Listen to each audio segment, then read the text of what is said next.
네, 사랑하는 성도 여러분, 오늘은 예배에 대해서 함께 말씀을 나누려고 합니다. 우리에게 예배라는 건요, 너무나 당연한 것이고, 교회에 오래 다니신 분들에게는 예배란 주일에 한번 나오는 어떤 형식적인 일로 느껴질 수 있습니다.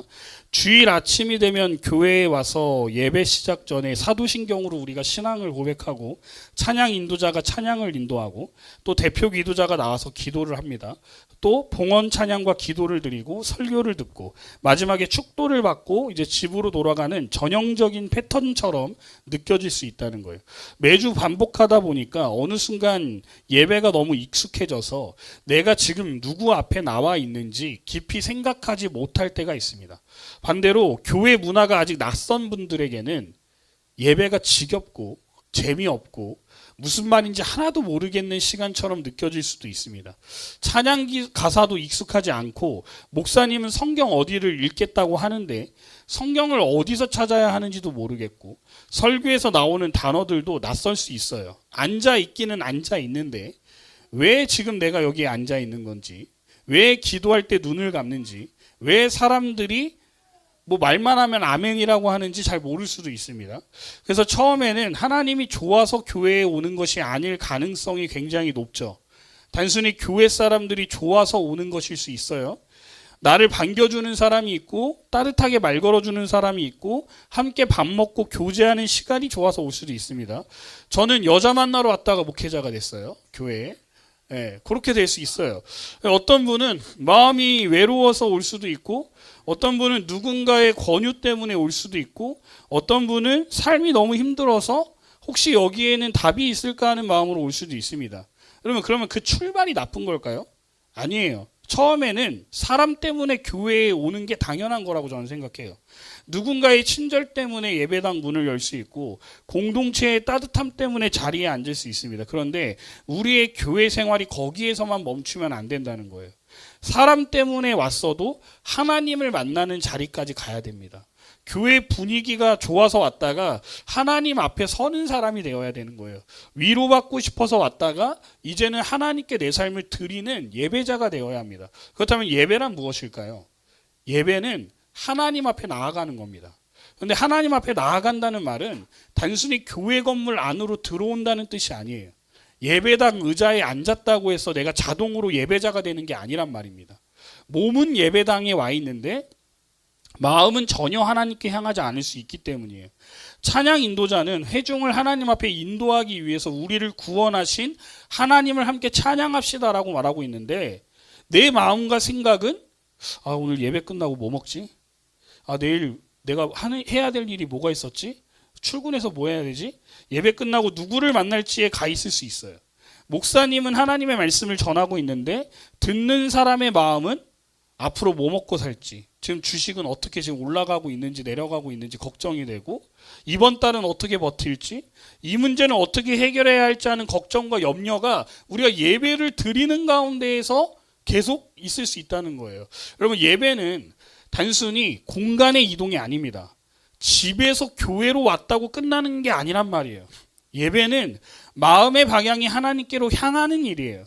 내 생각과 감정과 삶의 중심을 세상이 아니라 하나님께 다시 돌리는 시간인 거예요. 평소에는 내가 내 삶을 붙들고 사는 것처럼 느낄 때가 많을 겁니다. 왜냐하면 내가 벌어야 먹고 살잖아요. 내가 이 직장 때려치고 싶어도 버텨야 되잖아요. 내가 해결해야 되고 내가 잘해야 한다라고 생각하면서 살아요. 그런데 예배의 자리에서 우리는 다시 고백하는 거예요. 하나님, 제 삶의 주인은 제가 아닙니다. 하나님이십니다. 이 고백이 예배의 중심이 되어야 하는 거예요. 로마서 12장 1절은 이렇게 말씀합니다. 그러므로 형제들아, 내가 하나님의 모든 자비하심으로 너희를 권하노니 너희 몸을 하나님이 기뻐하시는 거룩한 산 제물로 드리라. 이는 너희가 드릴 영적 예배니라. 아멘. 여기서 바울은 마음만 드리라고 말하고 있지 않아요. 생각만 드리라고 하지 않아요. 뭘 드리라고 합니까? 몸을 드리라고 하는 거예요. 몸을. 이것은 예배가 단지 마음속에서만 이루어지는 일이 아니라는 뜻이에요. 하나님께서는 우리의 마음뿐 아니라 우리의 시간과 태도와 몸과 삶의 전체를 받으시기 원하십니다. 예배는 우리가 먼저 하나님께 뭔가를 만들어서 바치는 행사가 아니에요. 하나님께서 먼저 우리를 창조하셨고 먼저 저와 여러분들을 부르셨고 그리고 구원하셨습니다. 우리가 하나님 앞에 나올 수 있는 것 자체가 은혜예요. 그래서 예배는 내가 오늘 하나님께 좋은 일을 해드렸다가 아니라 하나님께서 나 같은 죄인을 불러주셨기에 내가 감사함으로 나아갑니다라는 그 반응으로 나오는 게 예배인 거예요. 예수님께서도 요한복음 4장 23절에서 이렇게 말씀하셨습니다. 아버지께 참되게 예배하는 자들은 영과 진리로 예배할 때가 오나니 곧 이때라 아버지께서는 자기에게 이렇게 예배하는 자들을 찾으시느니라. 아멘. 하나님은요 예배자를 찾으시는 거예요. 관객을 찾으시는 게 아닙니다. 우리가 지금 여기에 영화 보러 온 게 아니에요. 관람하러 온 게 아니에요. 예배를 보는 사람을 찾으시는 것이 아니라 예배를 드리는 사람을 찾으시는 거예요. 영국의 신학자 윌리엄 템플이라고 하는 사람은 예배를 단순히 종교적인 감정을 느끼는 것으로 보지 않았습니다. 그는 예배를 통해 우리의 양심이 하나님의 거룩하심 앞에서 깨어나고 우리의 생각이 하나님의 진리로 채워지고 우리의 마음이 하나님의 사랑을 향해 열리며 우리의 의지가 하나님의 뜻에 드려지는 것이라고 설명했어요. 쉽게 말하면 무슨 말입니까? 예배는 내 삶 전체가 하나님 앞에서 다시 정렬되는 시간이라는 겁니다. 예배를 드린다는 것은 예배당에 잠깐 앉아있다가 돌아가는 것이 아니라 하나님 앞에서 내 생각과 마음과 의지와 삶의 방향이 다시 세워지는 일인 거예요. 그럼 예배를 그렇게 이해하면 우리가 예배 자리에서 무엇을 먼저 물어야 하는지가 달라집니다. 우리는 보통 오늘 내가 은혜 받았나? 오늘 목사님 설교가 좋았나? 와, 오늘 목사님 이 말씀을 이렇게 해석하시네? 이렇게 분석했네? 와, 신선하다. 여러분, 이런 걸 느끼기 위해서 이 자리에 앉아있는 게 아니에요, 여러분. 오늘 찬양이 내 마음에 맞았나? 오늘 합주가 안 틀렸나? 아, 좀 거슬리네. 저기 틀렸네. 아, 찬양 인도자 인도 멘트 좀 구린데? 뭐 이런 거 평가하려고 이 자리에 앉아있는 게 아니라는 거예요. 예배의 본질을 알면 질문이 바뀌게 돼 있는 거예요. 오늘 하나님께서 내 예배를 받으셨는가? 오늘 내 마음이 하나님께 향하고 있는가?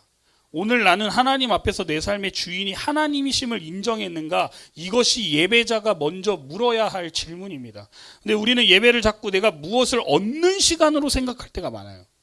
말씀을 들어도 먼저 평가하려고 합니다. 오늘 설교가 나한테 와닿은 게 있었나? 오늘 예화는 괜찮았나? 오늘은 좀 신선했나? 오늘 예배 분위기가 좀 어땠지? 이렇게 생각할 수 있어요. 어떤 사람은 아까도 말씀드렸다시피 찬양팀 합주가 잘 맞는지, 음정이 틀리지는 않았는지, 찬양하는 사람의 목소리는 좋았는지, 옷차림은 단정한지, 방송실에서 가사는 잘 넘기는지, 틀리지는 않았는지 이런 걸 봐요. 여러분, 그거는 거에 왜 집중해요? 그런 거에. 예배를 섬기는 사람들은 성실하게 준비해야 됩니다. 찬양도 잘 준비해야 되고 방송도 실수하지 않도록 해야 되고 설교자도 말씀을 깊이 준비해야 돼요. 그러나 예배를 드리는 회중의 마음이 계속 평가자의 자리에만 머물러 있다면 그건 예배의 본질에서 벗어난 거예요. 예배는 내가 평가하는 시간이 아니라 하나님 앞에 엎드리는 시간이에요. 예전에 제가 제가 예전에 어떤 경험이 있습니다. 방송실 담당이었어요. 가사를 넘겼는데 틀렸어요. 예배가 끝났습니다. 아직 성도들 다 안 나갔어요. 방송실 누구야? 이러면서 막 소리를 치는 거예요. 그러면서 너가 담당 아니야? 이러면서 막 난리를 쳤던 기억이 있어요. 여러분, 예배하는 내내 그 자막 좀 틀리고 방송 좀 틀렸다고 그 성도들 아직 다 끝나고 나가지도 않는데 담당 누구냐고 소리치는 게 여러분 그게 예배자의 제대로 된 모습입니까?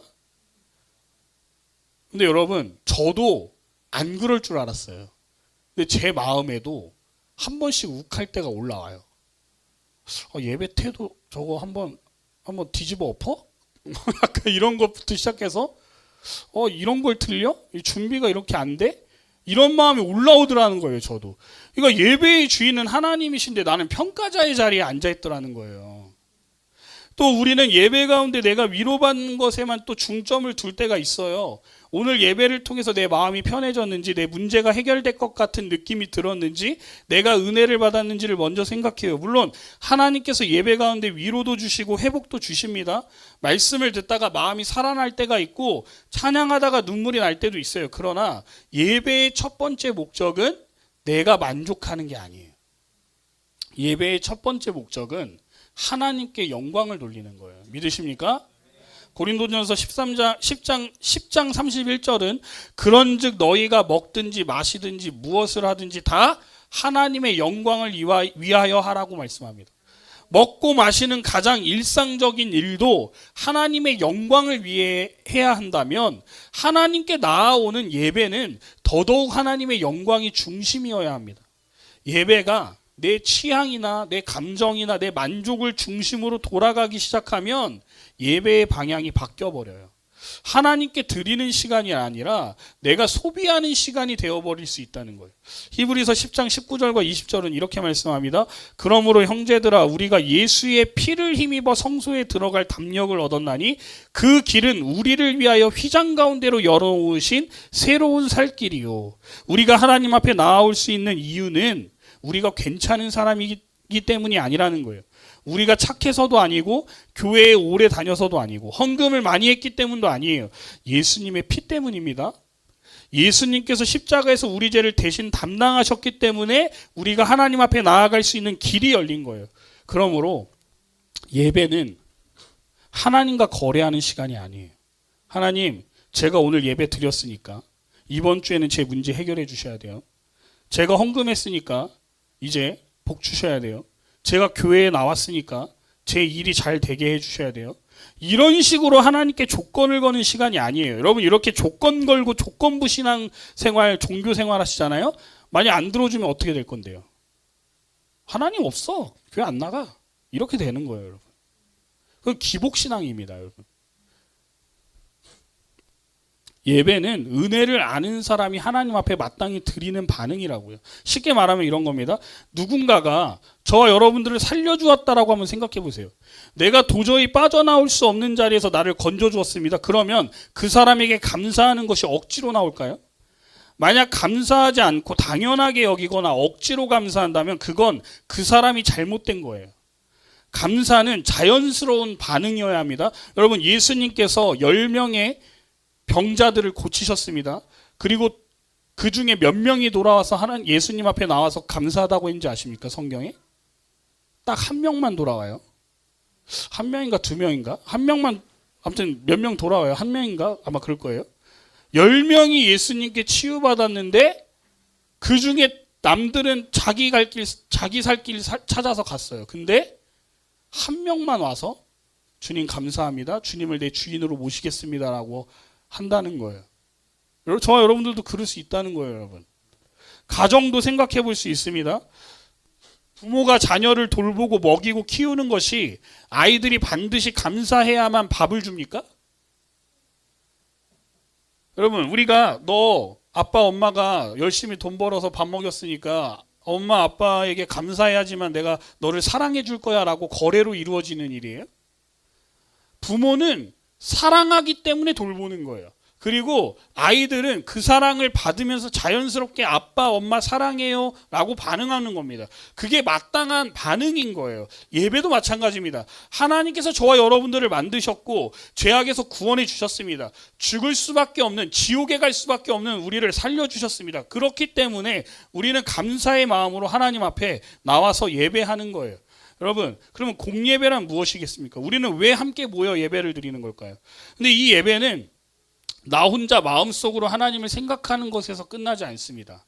성경이 말하는 예배는 하나님의 백성이 함께 하나님 앞에 서는 자리로 이어지는 거예요. 이것이 공예배예요.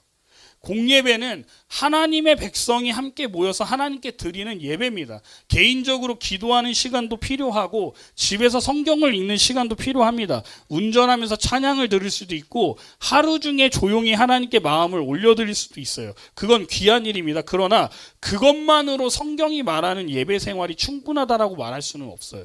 왜냐하면 교회는 개인들이 각자 신앙생활을 하다가 필요할 때만 잠깐 모이는 동호회가 아니기 때문이에요. 교회는 그리스도의 몸입니다. 고린도전서 12장 27절은 너희는 그리스도의 몸이요 지체의 각 부분이라고 말씀했어요. 몸은 연결되어야 되는 거예요. 여러분, 손이 따로 있고 발이 따로 있고 눈과 귀가 따로 떨어져 있으면 몸이 건강합니까? 건강할 수 없어요. 성도도 마찬가지라는 거예요. 우리는 함께 하나님 앞에 설 때, 함께 말씀을 들을 때, 함께 찬양하고 기도할 때 교회가 교회답게 세워지는 거예요. 사도행전 2장 42절을 보면 초대교회 성도들의 모습이 나옵니다.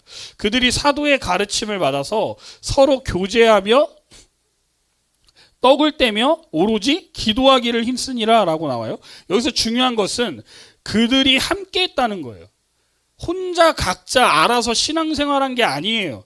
함께 말씀을 들었고 함께 교제했고 함께 떡을 뗐다는 건 밥을 먹었다는 겁니다. 그리고 함께 기도했어요. 교회는 말씀을 제공하는 곳만이 아닙니다. 교회는 하나님의 백성이 함께 모여서 하나님께 예배하고 서로를 믿음 안에서 세워가는 공동체라는 거예요. 히브리서 10장 24절과 25절도 같은 방향으로 말씀합니다. 서로 돌아보아 사랑과 선행을 격려하며 모이기를 패하는 어떤 사람들의 습관과 같이 하지 말고 오직 권하여 그날이 가까움을 볼수록 더욱 그리하자. 이 말씀을 보면 성경은 모이는 일을 단순한 출석 문제로 말하지 않아요. 서로 돌아보는 일과 연결하고 있어요. 사랑과 선행을 격려하는 일과 연결합니다. 다시 말해서 우리가 함께 모여 예배드리는 것은 예배 순서를 진행하기 위해서만이 아니라 뭐예요? 서로의 믿음을 지켜주기 위해서 모이라는 거예요. 여러분, 절대 혼자 신앙생활하면서 신앙 못 지킵니다. 그리고 그거는 성경적이지 않고 교회적으로도 맞지 않아요. 뭐하러 그러면 예수님이 우리 보고 교회를 세우시고 만드셨겠습니까? 공동체로 왜 부르셨겠습니까? 나는 객관적이지 못해요. 나는 나한테는 굉장히 뭔가 다 괜찮다고 합리화하는 인간들이에요. 우리는 다. 근데 내가 얼마나 최악인 인간인지가 드러난지 아세요? 어디서? 공동체 안에 있을 때. 내 옆에 누군가가 있을 때 내가 얼마나 쓰레기인지가 드러나요. 내 생각, 내 마음, 내 감정, 이 모든 것들이 나는 죄인일 수밖에 없구나라는 것을 내 옆에 누군가가 있는 순간부터 드러나기 시작해요. 여러분, 집에서도 경험하시잖아요. 혼자 있을 때는 얼마나 나이스한지 몰라요. 얼마나 착해. 우리가 혼자 있을 때는 나만큼 착한 사람이 없어. 근데 내 앞에 언니나 오빠나 누나나 누가 있어봐요. 막 분노가 올라오죠. 막 생각할수록 막 저거를 어떻게 잡아먹지 막 이런 생각하면서 이거부터가 벌써 죄악된 생각이 우리 안에 가득 차 있는 거고, 또 가족끼리 뭐 그래 뭐 이런 분도 있어요. 나는 가족들끼리 뭐 좋은데 안 싸워요, 여러분? 가족이랑 싸우잖아요. 열받는다고 욕도 하고 싸울 때도 있잖아요. 그러니까 우리가 죄악된 인간의 모습이라는 게 누군가가 있을 때 드러난다고요. 저도 나는 정말 이 세상에서 나만큼 사랑이 많은 존재는 없다고 생각했어요, 이제까지. 근데 결혼해 보니까 와, 최악 중에 최악이에요, 진짜. 이게 외동의 비형 남자의 곱슬머리의 외동아들이에요. 모든 걸 다 가졌어. 와, 그러니까 성격이 나는 내가 제일 사랑해. 나는요, 진짜 농담하는 게 아니라 이 세상에 나 같은 예수님 다음으로 내가 사랑이 많은 존재인 줄 알았다니까. 진짜예요, 진짜. 이 세상 모든 사람들은 다 사랑이 없어서 내가 저 사랑 없는 것들 이러면서 막 정죄하고 막 욕하고 다녔어요. 그래서 교회 안 나간 거예요. 저 사랑 없는 것들이랑 같이 못하겠다 그러면서. 근데 살아보니까 제가 제일 죄인입니다. 진짜 웬만한 저 못 따라와요, 진짜로. 뭐 이렇게 끄덕끄덕하는 여하튼 간에. 그러니까 우리는 그래서 함께 모여야 돼요. 내가 얼마나 죄인인지가 드러나야 회개도 하고 옆에서 좀 뭐라도 좀 해주고 신앙생활 좀 똑바로 하라고, 정신 차리라고, 지각하지 말라고, 교회 빠지지 말라고 막 난리를 쳐줘야 되는 거예요, 옆에서.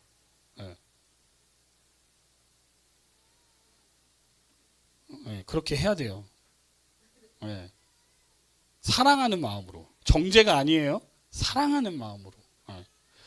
자, 그래서 디트리히 보네퍼는 함께 신앙생활을 하는 공동체가 얼마나 큰 은혜인지를 말했습니다. 그는 성도들이 함께 말씀을 듣고 함께 기도하고 함께 찬양하는 일을 당연한 것으로 보지 않았어요. 왜냐하면 어떤 시대에는 성도들이 함께 모이는 것 자체가 목숨을 걸어야 하는 일이었기 때문이에요. 우리가 주일마다 예배당에 와서 함께 앉고 함께 찬양하고 함께 말씀을 듣는 일이 지금 너무 익숙해서 작게 보일 수 있지만 여러분 북한 한번 가보세요. 여러분 목숨 걸어야 돼요. 예배 드리려면. 우리 이렇게 지금 뭐 음향박군이 어쩌니 막 이런 얘기하고 있잖아요. 거기는요 조용히 할렐루야 이렇게 해야 돼요. 여러분. 이게 진짜 대한민국 애들은 진짜 정신교육 좀 다 받아야 돼. 북한 가가지고. 에? 너무 편하게 사니까 애들이 멘탈이 다 약해요. 저도 마찬가지고. 그래서 함께 말씀을 듣는 일이 너무 얼마나 감사한 일을 우리가 깨달아야 돼요. 그래서 선교를 왜 가야 되는지 아세요? 진짜 가난하고 찢어지기 힘든 애들 예배 드리는 걸 한번 봐야 우리가 진짜 내 인생 진짜 편한 거구나 이걸 느껴요. 여러분들이. 물론 그거 한 3일 가지만. 여러분 하나님께서 교회에 주신 큰 선물입니다. 예배를 드리는 것은. 혼자 있으면 신앙은 쉽게 자기 생각에 갇혀요. 내가 듣고 싶은 말씀만 들어요. 여러분 잔소리하는 장승재 목사 설교 듣기 싫으니까 다른 교회 대형교회 목사님들 설교 막 쇼츠나 이런 거 보는 거 아니에요. 막 좋은 소리만 들으려고. 그러면 내 생각에만 갇히고 내가 듣고 싶은 설교만 들으면 그래 이 목사님이 역시 깨어있네. 나의 생각과 동일하네. 이러면서 막 그 설교만 들어요. 혼나는 설교를 좀 들어야 되는데. 그래서 내 감정이 좋을 때만 하나님을 그렇게 되면 찾기 쉬워요. 그러나 공예배는 나를 내 마음대로 두지 않습니다. 내가 편하든 불편하든 기쁘든 지쳤든 하나님의 백성과 함께 하나님 앞에 앉게 합니다. 그리고 그 자리에서 우리는 혼자가 아니라는 것을 배워요. 내 믿음만으로 버티는 것이 아니라 함께 하나님을 붙드는 공동체 안에서 다시 세워지는 거예요. 우리가 주일마다 함께 모여서 예배드리는 이유는 단순히 교회 자리를 채우기 위해서가 아니에요. 그 자리에 있어야 할 영혼이 하나님 앞에 나오는 일이기 때문입니다. 한 주 동안 세상 속에서 지치고 흔들리던 사람이 다시 하나님 앞에 앉는 일이기 때문이에요. 직장에서 지친 사람, 가정에서 상처받은 사람, 돈 문제로 염려하는 사람, 믿음이 흔들리는 사람, 죄책감 때문에 마음이 무거운 사람이 같은 하나님 앞에 함께 서는 일입니다. 우리는 각자 다른 삶을 살다가도 주일이 되면 같은 하나님 앞에 서요. 살아온 환경도 다르고 믿음의 수준도 다르고 성격도 다르고 고민도 다릅니다. 어떤 분은 한 주 동안 감사한 일이 많았을 수도 있고 어떤 분은 겨우 버티면서 예배 자리에 왔을 수도 있어요. 그런데 하나님께서는 그런 우리를 함께 부르셔서 같은 말씀 앞에 앉히시고 같은 찬양을 부르게 하시고 같은 은혜를 바라보게 하세요. 이게 공예배의 은혜라는 거예요. 공예배에서는 내가 그 자리에 있는 것 자체가 다른 사람에게 힘이 될 수 있습니다. 우리는 예배를 생각할 때 자꾸 오늘 내가 은혜 받았나만 생각하는데요. 그것도 물론 중요해요. 그런데 함께 드리는 예배에서는 내가 이 자리에 앉아 있는 것만으로도 누군가에게는 메시지가 되는 거예요. 나도 힘들지만 하나님 앞에 나왔다라는 모습을 보여주는 거예요. 여러분들이. 나도 흔들리지만 예배의 자리를 지켰습니다라는 것을 보여주는 거라고요. 우리 함께 하나님을 붙듭시다라는 것이 말하지 않아도 여러분들이 이 자리에 앉아 있음으로 말미암아 믿음의 고백이 되는 겁니다. 여러분들이 이 자리에 앉아주면요 제가 얼마나 은혜가 되는지 몰라요. 에? 근데 안 나온다. 일주일 동안 밥을 못 먹어요. 짜증이 나가지고. 열받아갖고. 전화해서 막 뭐라 할까 막 별 생각을 다 해요. 근데 안 하잖아요. 많이 좋아졌습니다. 네, 옛날 같았으면 벌써 전화했어요. 일주일 내내 전화했습니다. 시달리게 했어요. 막. 근데 안 그러잖아요. 이제. 제가 뭐라 그랬어요. 지각은 배신, 결석은 죽음. 네. 어떤 성도가 한 주 동안 너무 힘들었습니다. 마음이 지치고 믿음도 흔들리고 사실은 예배당에 오고 싶지 않았습니다. 그런데 억지로라도 예배 자리에 앉았습니다. 찬양할 힘도 별로 없고 기도도 잘 안 나와요. 그런데 옆에서 누군가가 하나님을 찬양하는 소리가 들려요. 앞자리에 앉은 성도가 눈물로 기도하는 모습이 보입니다. 말씀을 들으며 고개를 끄덕이는 성도들이 보입니다. 그때 그 사람에게 그 마음속에 이런 생각이 들 수 있어요. 내가 알기로 저 사람도 만만치 않게 힘들 텐데 힘든 걸로 알고 있는데 저 사람들도 각자의 집을 가지고 하나님 앞에 나와 저렇게 예배하는구나. 그러니 나도 함께 하나님 붙들어야겠다.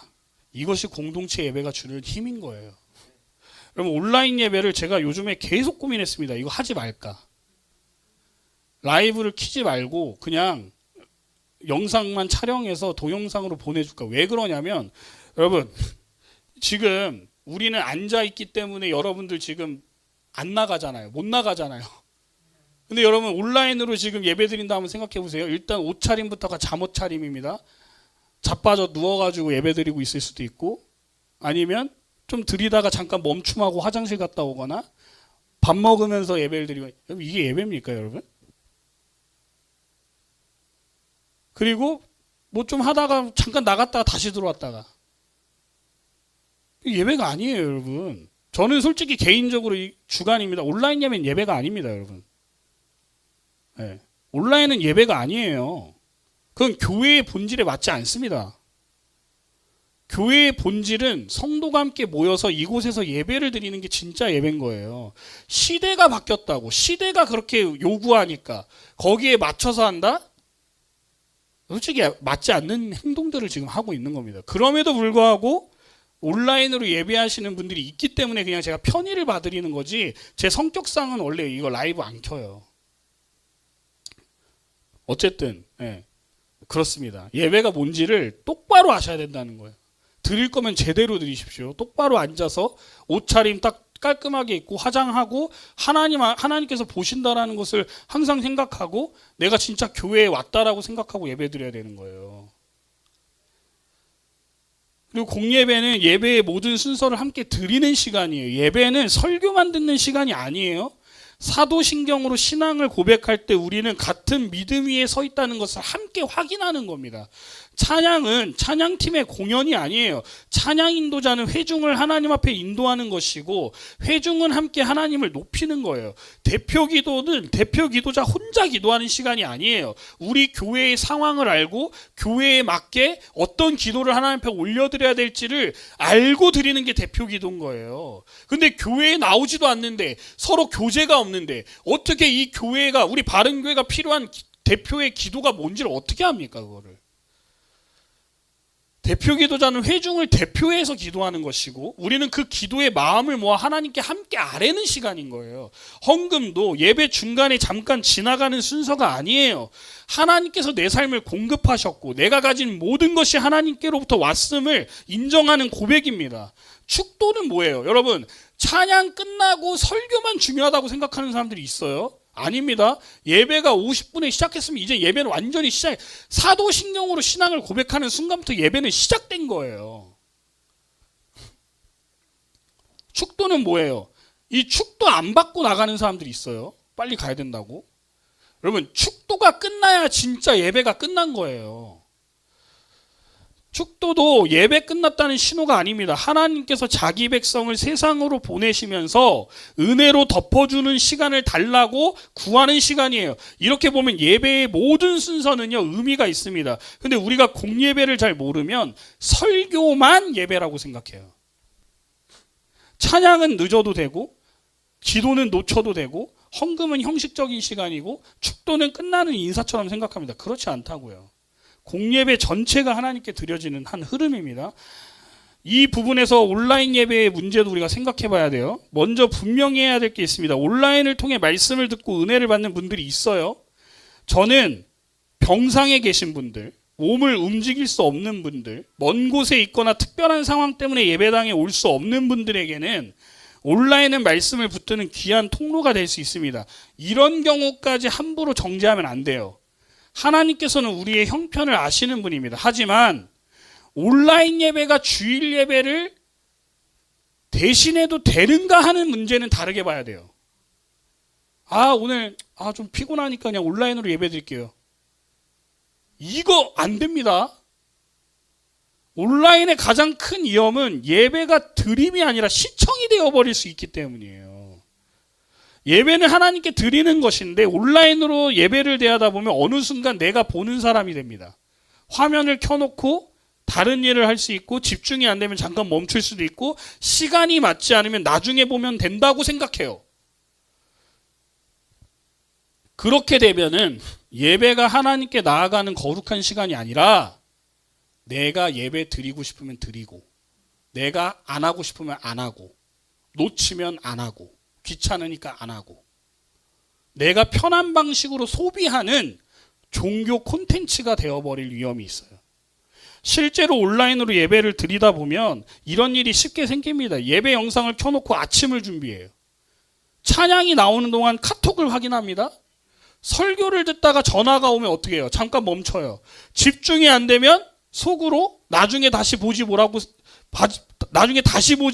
생각합니다.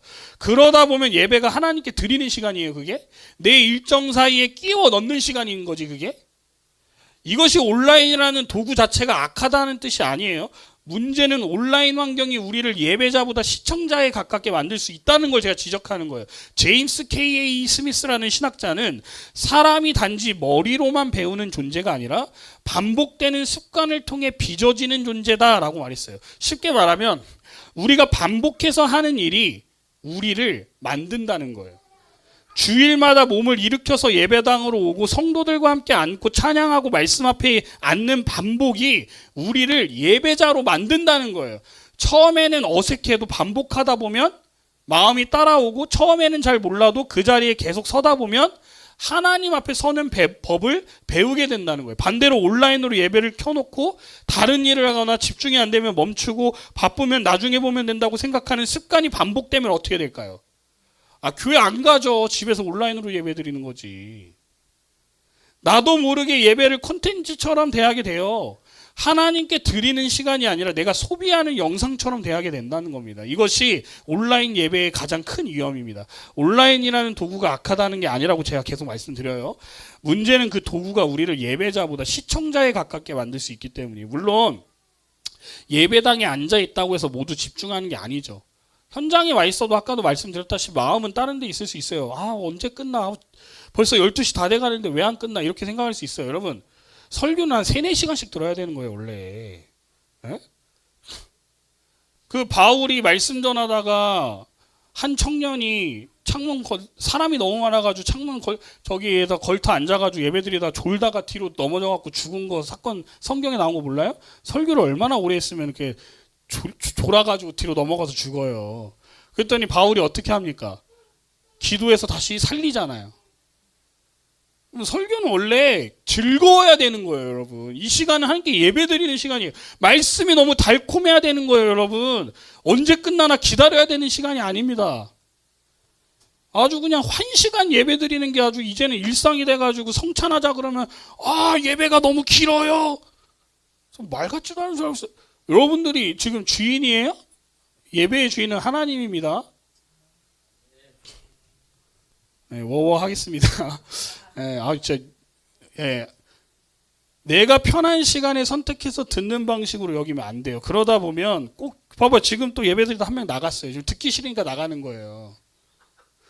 그러다 보면 꼭 교회에 가야 되나, 집에서도 들을 수 있는데 피곤하면 나중에 보면 되지, 설교만 들으면 되는 거 아닌가 하는 생각이 자연스럽게 자리 잡을 수 있어요. 그러나 성경은 교회를 모이는 공동체로 보여줍니다. 사도행전 20장 7절은 그 주간의 첫날에 우리가 떡을 떼려 하여 모였더니라고 말씀해요. 고린도전서 11장 18절에서도 바울은 너희가 교회에 모일 때라고 말하면서 성찬과 공동체의 문제를 다룹니다. 초대교회의 성도들은 주님의 날에 함께 모여서 말씀을 듣고 떡을 떼고 기도하면서 주님의 죽으심과 부활을 기억했어요. 예배는 처음부터 함께 모이는 공동체의 사건이었다, 이 말이에요. 설교 듣고 원래 성찬 같이 해야 되는 겁니다. 지금 왜 요즘 제가 안 하냐면 여러분들이 너무 예배가 길다 그러니까 내가 안 하는 거예요, 지금. 온라인 예배가 갖는 또 하나의 문제는요, 책임 있는 참여가 약해질 수 있다는 거예요. 공예배는 내가 공동체 안에 있다는 사실을 확인하게 됩니다. 누군가 나를 보고 있고 내가 누군가를 보고 있다는 차원의 문제가 아니에요. 우리는 서로의 믿음을 돌아보는 관계 안에 있습니다. 히브리서 10장이 말한 것처럼 서로 돌아보아 사랑과 선행을 격려해야 돼요. 그런데 온라인에만 머물면 이 관계가 됩니까? 서로 돌아보아 사랑하는 관계가 돼요? 안 돼요. 내가 예배를 드렸는지, 말씀 앞에서 어떻게 반응했는지, 믿음이 식어가고 있는지, 공동체가 서로 돌보기 어려워져요. 그래서 온라인은 특별한 상황에서 도움의 통로가 될 수 있지만 편리하다는 이유로 현장 예배를 대신하는 습관이 되어서는 안 됩니다. 정말 몸이 아프거나 피치 못할 사정이 있다면 온라인으로라도 말씀을 붙드십시오. 그러나 몸이 회복되고 상황이 열리면 다시 예배의 자리로 돌아와야 돼요. 온라인이 신앙을 붙드는 임시적인 지팡이가 될 수는 있지만 그 지팡이를 핑계로 함께 걷기를 포기해서는 안 됩니다. 여러분, 그리고 성찬에 참여하지 않는 것이 얼마나 여러분들에게 두렵고 떨리는 일이어야 되는지를 여러분 모르잖아요. 여러분, 교회의 그 징계 중에 성찬에 참여하지 못하는 징계가 있습니다. 여러분들이 만약에 교회에서 똑바로 행동 안 하거나 믿음 생활 똑바로 안 하거나 만약에 교회에서 문제를 일으키면 저는 여러분들한테 성찬을 못하게끔 할 수 있는 권한이 있어요. 저한테. 근데 여러분 안 하면 되지 이러잖아요. 그 정도가 아니에요. 여러분, 성찬이 뭡니까? 그리스도와 예수님과 내가 하나가 되었다라는 것을 기억하고 깨닫는 시간인데 이걸 못하면 어떻게 되는 거예요? 나는 예수님과 분리되는 경험을 하는데 하나도 안 불안해하고 하나도 안 속상해해요. 이게 아주 큰 문제입니다. 대한민국 한국교회. 하나도 두려워하지 않아요. 그러니까 한국교회는요, 뭐가 상실했냐면 치리가 상실됐습니다. 목사님이 뭐라고 하면 딴 교회 가면 되지. 이 교회만 있냐? 교회가 지금 한두 군데가 아닌데. 여러분, 내가 나와주고 있다라는 생각을 하고 계신다면 여러분 큰 착각입니다. 이제 우리는 주일 예배를 빠지거나 지각하는 문제도 성경 앞에서 정직하게 생각해야 돼요. 이 부분은 듣기에 불편할 수 있습니다. 그러나 오늘 이 말씀은 누군가를 정죄하려고 하는 말이 아니에요. 하나님 앞에서 우리의 우선순위를 다시 점검하기 위해 하는 말입니다. 여러분, 우리가 먹고 사는 문제를 가볍게 여길 수 없어요. 직장도 중요하고 가정도 중요하고 생계를 책임지는 일도 중요합니다. 성경은 게으르게 살라고 말하지 않아요. 데살로니가후서 3장 10절은 누구든지 일하기 싫어하거든 먹지도 말게 하라고 말씀하셨습니다. 성실하게 일하는 것은 믿음과 반대되는 일이 아니에요. 가족을 돌보고 책임을 감당하는 거 굉장히 중요한 일입니다. 그런데 문제는 먹고 사는 일이 중요하다는 이유로 하나님께 예배 드리는 일이 계속 뒤로 밀려난다는 게 문제인 거예요. 예수님께서는 마태복음 6장 31절에서 33절까지 이렇게 말씀하셨습니다. 그러므로 염려하여 이르기를 무엇을 먹을까, 무엇을 마실까, 무엇을 입을까 하지 말라. 그런즉 너희는 먼저 그의 나라와 그의 의를 구하라. 예수님께서 우리의 현실을 모르고 하신 말씀이 아니에요. 예수님은 우리에게 먹을 것과 입을 것이 필요한 줄 아신다라고 말씀하셨습니다. 다만 그 필요가 하나님보다 앞서면 안 된다라고 지금 말씀하시는 거예요. 여러분, 우리가 한번 솔직하게 생각해 봅시다. 여러분 몸이 조금만 아파도 직장 가요, 안 가요? 가잖아. 전날 아픈다고 직장 안 나가요? 근데 왜 예배는 안 드려요? 여러분, 직장 왜 갑니까? 책임이 있기 때문이에요. 빠지면 불이익이 있을 수 있기 때문이에요. 사람들과의 약속이 있고 해야 할 일이 있기 때문입니다. 여러분, 중요한 회의가 다음날 미팅이 잡혔어요. 아파서 못 가겠어요. 바로 잘립니다, 여러분. 근데 예배는 목사님 아파서 못 가요. 힘들어요. 여러분, 아파도 와서 아프십시오. 뭐 감기, 뭐 이런 일반적인 거 갖고 아프다고 하지 마시고, 뭐 암이 걸려서 지금 당장 치료를 받아야 된다, 요 정도 아니면은 오세요. 네. 중요한 회의가 있으면 전날부터 준비하잖아요, 그렇죠? 병원 예약 있으면 여러분 늦습니까? 병원 예약, 대학병원 예약 잡혔는데 지금 늦어요, 그거? 1시간, 2시간 전에 먼저 가가지고 기다리잖아요, 카페에서 커피 한 잔 먹으면서. 시간을 맞추려고 하고 자녀의 학교 일정이 있으면 늦지 않으려고 합니다. 여러분, 비행기표 지금 4시에 타야 되는데 늦어요? 그 전에 4, 5시간 전에 먼저 가서 면세점 돌아다니면서 뭐 살까 고민하면서 즐거워하면서 비행기 타죠. 근데 예배는 왜 그렇게 안 해요? 왜 그러면은 그런 일들은 다 잘 지킵니까? 그 일을 중요하게 여기기 때문이에요. 그런데 같은 몸 상태에서 예배는 너무 쉽게 빠져요. 물론 정말 아프면 쉬어야 됩니다. 감염의 위험이 있거나 몸을 움직이기 어려울 정도라면 무리해서 나오라는 말이 아니에요. 하지만 직장은 갈 수 있는데 예배는 못 간다고 한다면 저는 그게 이해가 안 됩니다. 저는. 우리는 하나님 앞에서 정직하게 물으셔야 됩니다. 내 마음은 무엇을 지금 더 크게 보고 있는지 여러분 정직하게 돌아보세요. 나는 하나님을 정말 내 삶의 주인으로 인정하고 있는지 돌아보십시오. 주일 예배를 지키는 것은 내 삶의 첫 자리를 하나님께 드리겠다는 믿음의 고백입니다. 사도행전 20장 7절에서 성도들이 그 주간의 첫날에 모였고, 고린도전서 16장 2절에서도 바울은 매주 첫날에 너희 각 사람이 수입에 따라 모아두라고 권면합니다. 요한계시록 1장 10절은 주의 날이라는 표현을 사용합니다. 신약의 교회는 주님의 부활을 기억하며 주의 날에 함께 모여 예배하는 삶을 세워갔어요. 그러므로 주일 예배는 그냥 시간이 맞으면 가는 일정이 아니라 부활하신 주님을 기억하며 하나님의 백성이 함께 서는 거룩한 자리입니다. 여러분, 한국교회의 역사 속에서도 예배와 말씀의 자리를 얼마나 귀하게 여겼는지를 보여주는 중요한 사건이 있어요. 바로 1907년 평양 대부흥입니다. 여러분, 이 부흥은 어느 날 갑자기 하늘에서 떨어진 감정적인 열광이 아니었어요. 그 시작을 거슬러 올라가면 먼저 1903년 원산에서 하디 선교사의 회개가 있었습니다. 이 하디 선교사는 캐나다 출신 의료 선교사인데 조선 땅에 와서 복음을 전하던 사람이었어요. 그런데 말씀과 기도 가운데 성령께서 그의 마음을 깊이 다루셨대요. 그는 자신 안에 숨어있던 죄를 보게 됐습니다. 조선 사람들을 진심으로 사랑하지 못하는 마음을 깨달은 거예요. 그래서 서양 선교사라는 우월감이 있었고, 성령의 능력을 의지하기보다는 자기 지식과 자기 힘으로 사역하려 했던 교만을 성령께서 깨닫게 하셨다는 거예요. 그리고 그는 그 죄를 숨기지 않았습니다. 많은 회중들에게 자기의 이 죄를 고백했어요. 죄송하다고.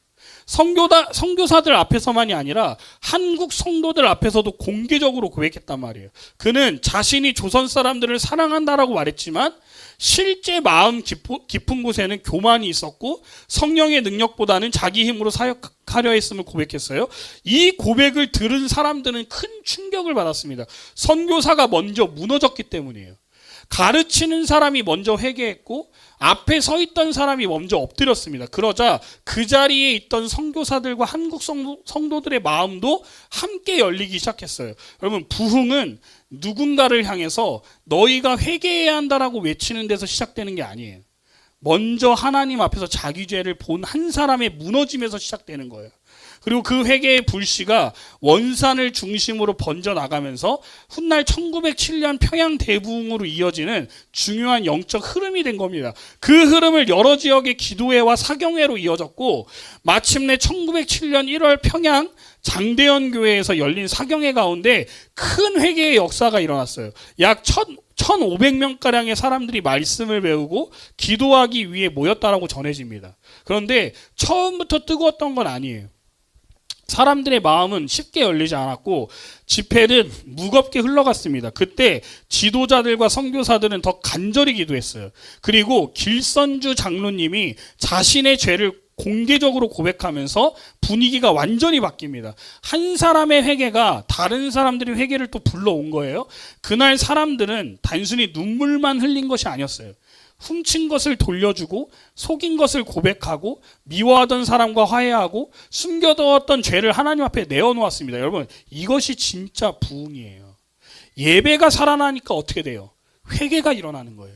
회개가 일어나니까 삶이 바뀌는 거예요. 하나님 앞에서 예배 드린다는 것이 단순히 예배당에 앉아있는 일이 아니라 내 삶 전체가 하나님 앞에 드러나는 일이라는 것을 경험하는 거예요. 그 부흥 이후에 많은 성도들이요, 잘 들으십시오, 주일을 절대로 가볍게 여기지 않았습니다. 여러분, 평양을 비롯한 여러 지역에서 성도들은 주일만 되면요 장사를 다 접었어요. 평양에 있는 모든 가게들이 문을 다 닫았단 말이에요. 그리고 예배의 자리로 나아가려 했습니다. 그래서 주일이면 상점들이 문을 닫고 거리가 조용해졌다라는 기록과 회고들이 전해져요. 모든 지역의 모든 가게가 다 문을 닫았다라고 말하면 과장일 수 있습니다. 그러나 분명한 건 이겁니다. 그 시대의 성도들은 예배를 남는 시간에 드리는 일정으로 여기지 않았어요. 하나님 앞에 서는 일을 삶의 중심으로 여긴 겁니다. 하나님을 믿는데 예배 자리를 소홀히 하고 예배를 안 드린다? 그건 믿음이 없는 겁니다. 그건 하나님 믿는 게 아니에요, 여러분. 사랑하는 성도 여러분, 우리는 이 역사를 보면서 스스로에게 물어야 돼요. 우리에게 예배는 무엇입니까? 시간이 되면 가는 자리입니까? 피곤하면 뒤로 미뤄도 되는 일정입니까? 아니면 예수님의 피로 하나님 앞에 나아가는 생명의 자리입니까? 평양대부흥의 핵심은 단순히 사람들이 많이 모였다는 데 있지 않아요. 말씀 앞에서 사람들이 무너졌고 예배 앞에서 삶의 우선순위가 바뀐 거예요. 하나님께 드리는 주일이 삶의 중심으로 회복되었다는 데 있습니다. 지각의 문제도 마찬가지입니다. 어쩌다 한번 늦을 수 있어요. 예상하지 못한 일이 생길 수 있고 아이가 갑자기 아플 수도 있고 길이 막힐 수도 있습니다. 그런 일까지 죄책감으로 몰아가려는 게 아니에요. 그러나 습관적으로 늦는다면 그건 단순한 시간 문제가 아니라 마음의 문제일 수 있습니다. 예배의 시작을 가볍게 여기고 찬양과 기도는 놓쳐도 괜찮고 설교만 들으면 된다고 생각한다면 예배를 너무 좁게 이해하고 있는 거예요. 전도서 5장 1절은 너는 하나님의 집에 들어갈 때에 내 발을 삼갈지어다 라고 말씀합니다. 하나님께 나아가는 태도를 가볍게 여기지 말라는 뜻이에요. 구약에서도 하나님께서는 대충 드리는 예배를 기뻐하지 않으셨습니다. 말라기 1장 8절에서 하나님은 눈먼 짐승, 저는 것, 병든 것을 제물로 드리는 이스라엘을 책망하십니다. 그들이 제물을 드리지 않은 게 아니에요. 드리긴 드렸어요. 예배도 드렸습니다. 그런데 하나님을 존귀하게 하지 않는 마음으로 드렸다는 거예요. 나한테 남은 거, 흠 있는 거, 대충 드려도 된다고 생각한 것을 하나님께 가지고 와가지고는 하나님 나 예배 드렸습니다 이랬다는 거예요. 하나님께서 책망하신 것은 재물의 크기만이 아니라 그 마음의 태도인 거예요. 오늘 우리는 짐승을 제물로 드리지 않습니다. 예수 그리스도께서 완전한 제물이 되셨기 때문이에요. 그러나 하나님께 드리는 마음까지 대충 이어도 된다는 뜻은 아니에요. 오히려 예수님의 피로 하나님 앞에 나아가는 사람이라면 예배를 더 귀하게 여겨야 합니다. 하나님, 예수님께서 열어주신 길로 제가 나아갑니다. 이 시간이 가벼운 시간이 아님을 압니다. 이 마음으로 예배해야 되는 거예요. 그렇다면 예배는 어떤 마음으로 드려야 될까요? 먼저 감사하다는 마음으로 드려야 합니다. 우리가 하나님 앞에 나올 수 있다는 것 자체가 은혜예요. 죄인이 거룩하신 하나님 앞에 어떻게 나아갑니까? 내 착함으로 나아가는 것이 아니라고 제가 말씀드렸죠. 봉사나 헌금의 양으로 나아가는 것도 아닙니다. 히브리서 10장이 말씀하듯이 우리는 예수님의 피를 힘입어 함께 나아갑니다. 그러므로 예배 자리에 앉을 때마다 우리는 먼저 감사해야 되는 거예요. 하나님, 오늘도 저를 불러주셔서 감사합니다. 예수님 때문에 하나님 앞에 나올 수 있게 해주셔서 감사합니다. 이 마음이 예배의 시작이에요. 또한 예배는 경외하는 마음으로 드려야 합니다. 하나님은 우리를 사랑하시는 아버지이시지만 동시에 거룩하신 하나님이시에요. 친근하게 나아갈 수 있지만 가볍게 대할 수는 없습니다. 히브리서 12장 28절은 경건함과 두려움으로 하나님을 기쁘시게 섬길지니 라고 말씀합니다. 예배는 편안함만 있는 시간이 아니에요. 하나님 앞에 서는 떨림이 있어야 돼요. 내가 지금 누구 앞에 있는지를 아는 마음이 있어야 된다는 거예요. A.W. 토저는 사람이 하나님을 예배하도록 지음받은 존재라는 점을 강조했어요. 사람은 예배하지 않고는 살 수 없다는 겁니다. 그런데 사람이 하나님을 예배하도록 지음받았음에도 하나님을 예배하지 않으면 어떻게 되는지 아십니까? 다른 걸 예배해요. 돈을 예배하고 성공을 예배하고 사람의 인정을 예배하고 자기 자신을 예배하게 됩니다. 그래서 예배의 자리에 나온다는 것은 단순히 종교 행위를 하는 게 아니에요. 내 마음의 왕자를 다시 하나님께 돌려드는 일이에요. 우리는 예배의 자리에서 이렇게 고백해야 합니다. 하나님, 제 마음의 중심에 제가 앉아 있었네요. 제 욕심이 앉아 있었습니다. 제 염려가 앉아 있었습니다. 제 필요가 하나님보다 커져 있었습니다. 이제 하나님께서 제 마음의 주인이 되어 주십시오. 이것이 예배의 마음이에요. 예배는 하나님을 내 삶의 장식품처럼 모시는 시간이 아니라 하나님을 내 삶의 왕으로 다시 인정하는 시간입니다. 예배는 순종하는 마음으로 드려야 돼요. 감동만 받고 끝나면 안 됩니다. 말씀을 들었으면 내 삶을 돌이켜야 돼요. 야고보서 1장 22절은 너희는 말씀을 행하는 자가 되고 듣기만 하여 자신을 속이는 자가 되지 말라고 말씀합니다. 하나님께서 말씀하실 때 내 생각과 맞는 부분만 받아들이고 불편한 말씀은 흘려보내면 그것은 예배의 태도가 아니에요. 네. 힘들죠? 네, 거의 다 끝났어요. 좀만 참으세요. 네. 출애굽기 32장의 금송아지 사건을 한번 생각해 보세요. 이스라엘 백성이 하나님을 완전히 모른다고 하지 않았어요? 그들은 자기 방식대로 하나님을 섬기려고 했습니다. 하나님께서 원하시는 방식이 아니라 자기들이 보고 싶고 만지고 싶고 이해하기 쉬운 방식으로 예배하려고 했어요. 이것이 거짓 예배의 무서움입니다. 하나님을 말하는데 실제로는 내 방식이 중심이 되어 있는 거예요. 이 부분은 오늘 우리에게도 그대로 적용돼요. 하나님께 예배 드린다고 하면서 내 편의가 먼저일 수 있다니까요. 하나님께 영광이라고 말하면서도 사실은 내가 만족하는 예배만 찾을 수 있어요.